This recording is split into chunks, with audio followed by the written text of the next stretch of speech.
people consider people that write ebooks a little different from someone who actually published a paperback book? I mean, are both of them are authors, or yeah, well, they're both authors, but in terms of the literary world, you're not going to get on like a bestsellers list of the New York Times. Well, I take that back, because the New York Times did have a Kindle bestseller.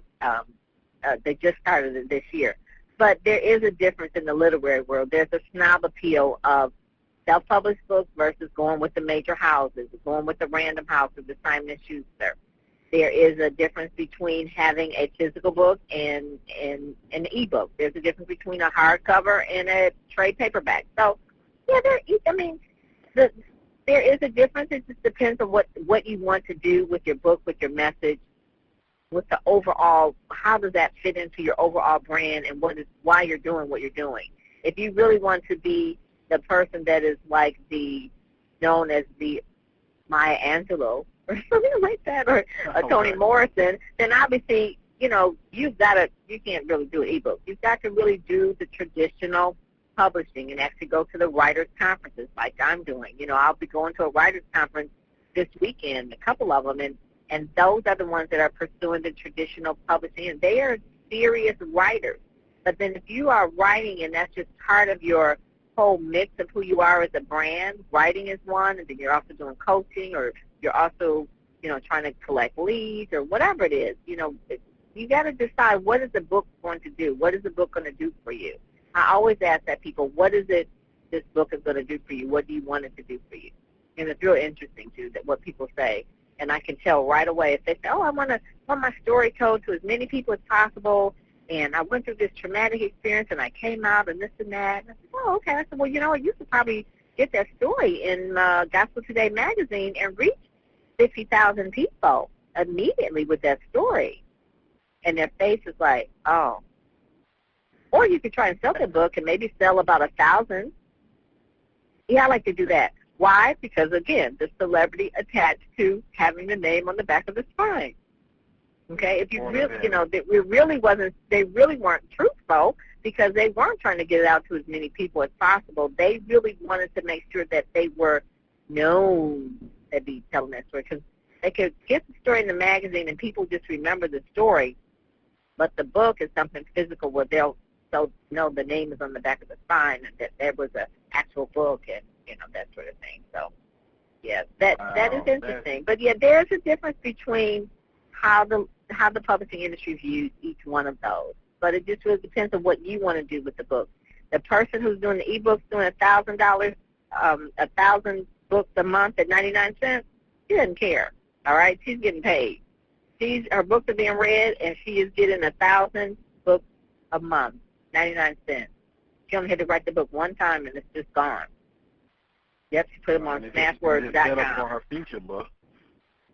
Mm-hmm. And that'll just set up sales for that. So let me ask the last question, and I think it's real important. What's next? I mean, what is next for Pam Perry, and, what are you working on? I know you're doing the seminar, but can you give us a view into the future, or some things that's just going to happen in the future, so we can look out for it and just really pay attention to what Pam Perry is about to do next?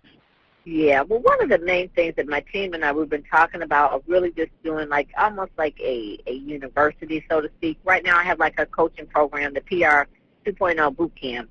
So we do that every single month, but really more or less like a forum, so to speak, where we're actually going to have where all of the Christian authors and speakers will be in a forum where they help each other, and then every single week I will then be giving them some tips and things on where they are. So we're kind of putting that together right now and what that's going to look like, and want to make sure that everybody gets something out of it and put all our products in there as well. So that's kind of coming up right now. So it's almost like a university, but more like interactive, cross between really a mastermind and then the school. So that's what we're working on right now. All right, then. Well, on that note, I'm afraid that we're going to have to leave it at this. And, I'd just like to say I want to thank you once again for being my special guest. And, it's always a pleasure being here with Pam, the PR coach, the most dedicated person in the meeting industry, I should say. And of course, you're sharing so many of your insights and tips and resources, and I just really appreciate that. And you know, you have a great blog, and I think people should really go there and for us to get some of your services. And your blog that they can get is PamPerryPR.com, right? They can kind of find everything there. Yep, that's it. Okay. Yeah, thank you. I love my blog. I love blogging. So I try to put as much information as I can. It helps, too, in terms of not having to personally answer so many questions, the same question all the time. So I said, oh, you know what? I'll send you the link. I wrote a blog about that. So, yeah, if they go to PamPerryPR.com, hit blog, they'll be in for a treat, because I just really try to distill all of my PR marketing knowledge on that blog. I just try to, if you can read it, if you can take it, you can really get a lot of it there as well. Boot camp, will they find information on getting involved in boot camp there as well? Yeah, definitely. If they go under where it says products and events, they'll see that as well, where different events where I'll be doing live events, and then also through the online boot camp as well. Yeah. Thank you, Roderick. All right. Well, I encourage everyone to check out Pam's website. In the meantime, again, I've been honored to have her as my special guest. I'm Roderick Martin, founder of Experts Positioning Academy, known as The Positioner, and I would like to leave everyone with these words. Positioning is like a game of chess. It's changing with each move. And I want to tell you, you now have just been positioned by greatness, Pam Perry herself, and just giving those $1 million tips.